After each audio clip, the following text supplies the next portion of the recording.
Hey guys, I'm getting in early with my one little word this month because it is the month for practicing things. So today's the 1st of March. I need to get this started so that I can actually start practicing. And I'm going to start over on the computer and just trim down the 6x8 PDF so it's going to fit into my album here. So I've just opened the Goal Tracker PNG and obviously this is not going to fit onto my page. It's a 6x8. I want to resize this so it's about 4 inches wide. I think what I'm going to do is just trim off this side of the printable here, and I'm going to do my reason why a little bit differently this month. I kind of feel like doing more of a scrapbooky kind of spread, so I think I will use that as my reason why page. I'm kind of even thinking it might include this, but what I'm going to do is just use my crop tool to crop it to 4 inches wide. I'm going to leave the height blank and then just drag out my square. So this was just going to end up being whatever size it is. And actually what I might do is undo that, and I'm going to crop it so that it's cropping onto the line on both sides. And so when I check the size, it's now 4 by 7 1/4-ish inches, which is probably fine. This is blank down the bottom, so I'll be able to trim it to the size that I need once I've done my little scrapbook layout. So I'm just going to go ahead and print this to size, and then I can start working on my layout. So I pulled out a bunch of my Dear Lizzie She's Magic stuff to create this kind of layout portion of my pages this month. And I just trimmed down one of the 12 by 12 papers. I don't have a lot of the 12 by 12 papers. I did have this kind of rainbow stripe paper, which was one of my favorites. So I decided to use that one, and I'm going to kind of use it more as a background. Now, in all honesty, this layout was completely scrap lifted from Absolutely Alice. She posted a sort of layout share of 12 by 12 layout that she had created for another challenge, and I've seen her use this very same technique in a page in her 31 minutes for 31 days book last year, I think, and this time I decided I had to give it a go because it is so pretty, and you'll see what I mean in just a minute. I have trimmed down these papers and I stuck down just some white card to the inside and then punched my holes, and what I realized is that I do want to be able to use the reverse side of that paper, and I've actually done it upside down, so I've just kind of flipped it around. It doesn't make too much difference, but there are a few little words on the other side and I don't want them to be upside down. So although I had planned for the sort of red portion of that background paper to be on the left hand side, that's not how it's going to work out, and it's going to be just fine. One of the chipboard frames in the collection was one that I loved. I picked that out. It had the red on it. I thought it was an appropriate size for this kind of sized page, and then I printed out my little photo just so it would fit inside that frame and adhered that all down. I have already gone ahead and kind of put together my title for this spread, because it was a little bit difficult because I had one E. I've got one E left on this sheet, and I did want to make sure that everything would kind of fit in there okay, which it does. I was going to put like self-care. I didn't have the second E, so I've used self-caring, which I guess is the theme for the month, so that works nicely. I did pull off a couple of those alphas so that I could take that over to my sewing machine, and I've just stitched around the 3 sides of the white card on each piece of pattern paper. So I haven't stitched through the middle. I'm trying to create this so it looks like one layout, even though it is going to go into my album. And then I've just gone through some of my pattern papers. These are sort of all the 6x8 ones, and pulled out a whole bunch of different colors. I kind of want a sort of rainbow rainbow look on here. It's going to have all of the colors involved in it. And I'm trimming down some strips. Some of these are going to be about 2 inches wide, some of them are about 2.5, and then I'm just using a scoreboard to score each of those strips in half, so either at 1 inch or 1.25 inches, folding them. And I am using my bone folder there to sort of flatten them a little bit, but I'm not going too crazy flat. And then I took those over to my sewing machine and I stitched them shut. So effectively I've got double-sided little tubes that are flattened here, stitched on one end. And then I trimmed them all into tiny little pieces. I'm going to repeat that process with some more colors of pattern paper. I'm not going to make you watch all that. It's a little bit tedious. It was tedious to do. And then I've got a whole bunch here. I hope I've got enough, and it turns out that I do, but I didn't know that. I figured that I would go for too many rather than not enough, because what I'm about to do is just randomly place them on my page. So it was better to have too many and not run out. Otherwise I would have had to cut all of those different strips again to make it random at the top.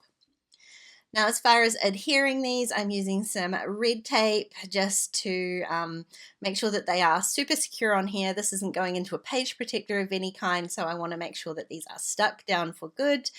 It does mean it's a pain for me because I suck at getting the backing off these taped pieces. So it takes a long time. I'm definitely not going to make you watch me, but basically all I'm doing is starting at the bottom and I'm going to work my way to the top, just randomly adhering different colors as I go. I'm not making any sort of rainbow order. I just want to try and get a balance of colors so that one particular area isn't all red and another all green, that sort of thing. Just trying to balance it all out. Now I got kind of a couple of layers deep, and what I decided to do is sort of change things up a little bit, and I pulled out some embellishments that I kind of want to intermix into this layered portion of the layout. So I've pulled out a few of the ticket sort of die cuts, and while I was at it I was seeing whether there was any chipboards I might want to use, and I did pull out a couple that I thought sort of went with that theme of self-care, which is what I am going to do for my practice for the month of March. I've been having some, fairly minor but annoying health issues at the moment.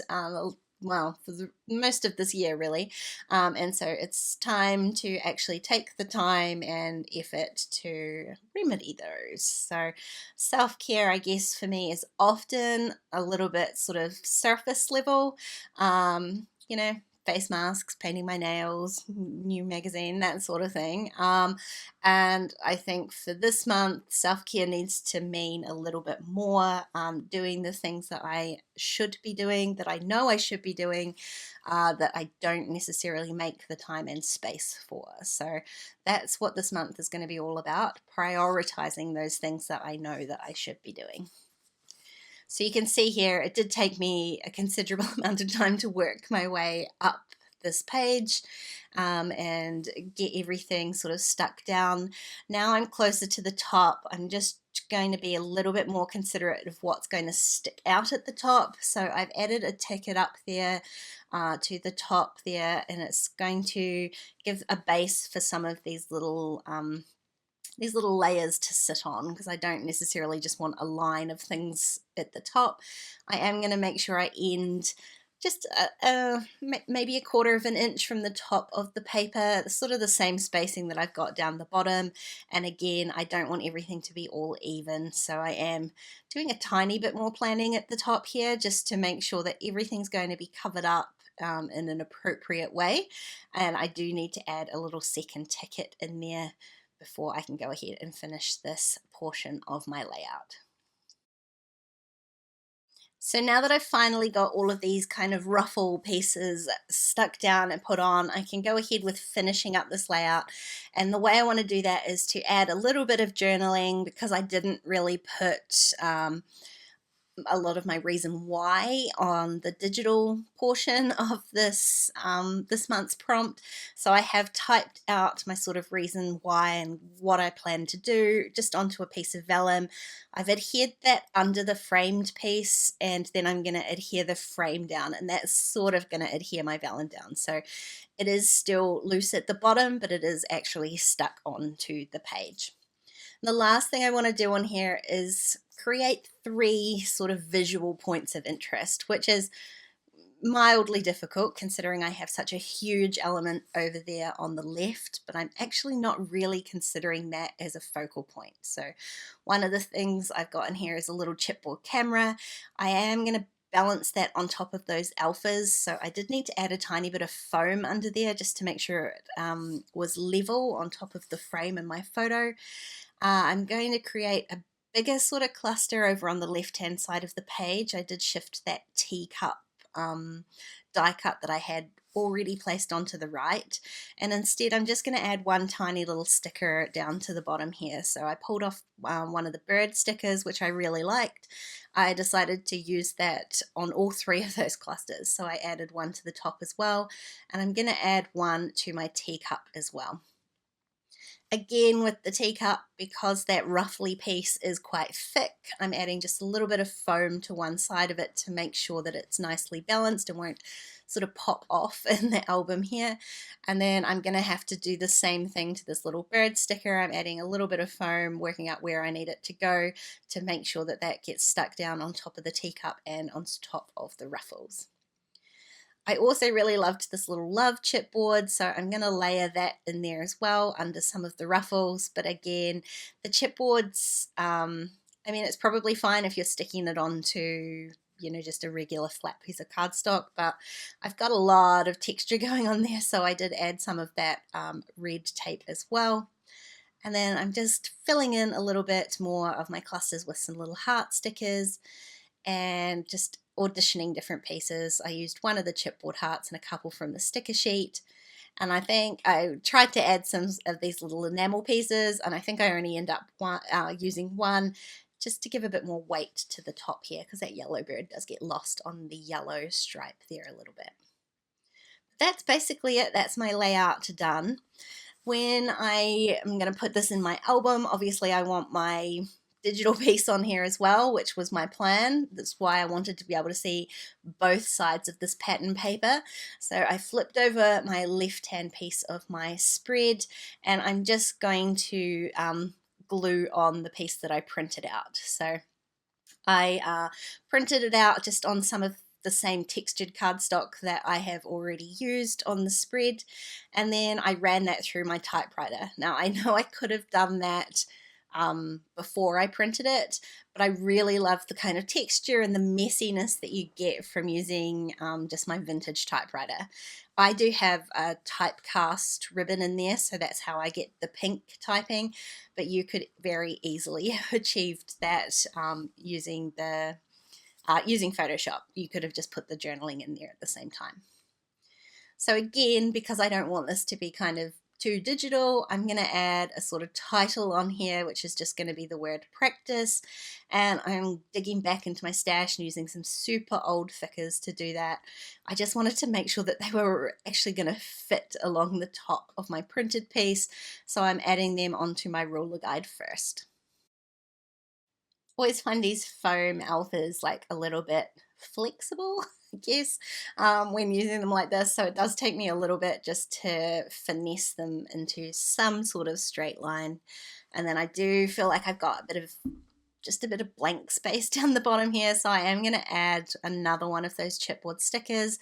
Again, this one, it didn't stick very well. I've got stitching and a couple of different layers of paper on there, so I did add a little bit more adhesive behind there just to make sure it stays stuck. And then I can pop this all into my Life Crafted album and get on with the actual practicing this month. As always, I would love to know what it is that you are going to practice this month, whether you're doing the one little word class or not. If you're not, Kelly Winnell hosts a 31 minutes for 31 days challenge again this month. It's a perfect opportunity to really dig deep and practice one particular thing for the month. So I will leave the link for all that information down below. If you enjoyed this video, please give it a thumbs up and don't forget to subscribe to my channel if you haven't already. If you want to keep watching, there are a couple more videos on screen. Otherwise, I'll see you next time. Bye guys.